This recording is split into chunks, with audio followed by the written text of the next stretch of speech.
attorneys. The judge said the court wouldn't involve itself in decisions of location, leaving it up to the U.S. Marshal Service and Bureau of Prisons. Rhodes is charged with seditious conspiracy in relation to last year's Capitol riots. You're listening to the latest on NBC News Radio.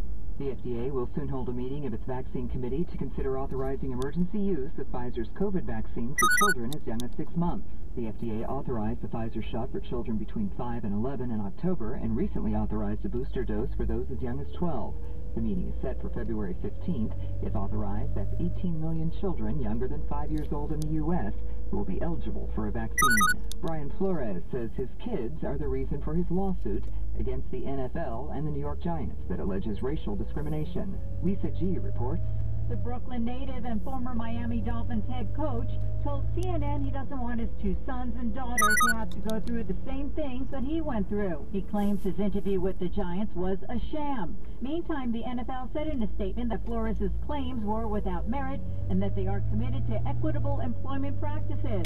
The Giants said Flores was in the conversation until the 11th hour. Lisa G., New York. The former Michigan home of civil rights leader Malcolm X is getting a historic designation. The home in Inkster, west of Detroit, is where he lived in 1952 with his brother prior to changing his name from Malcolm Little to Malcolm X and joining the Islam faith.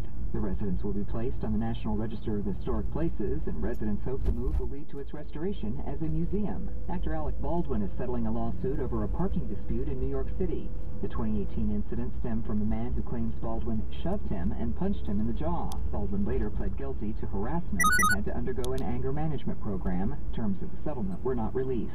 The Washington football team has a new name, the Commanders. Former Washington quarterback Joe Theismann told the Today Show the name reflects the changes in the world. I think it's exciting. We're in society today, a lot of things are changing.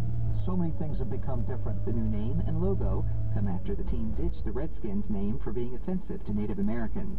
Lisa Taylor, NBC News Radio. Now, your chance to win $1,000. Just enter this nationwide keyword on our website.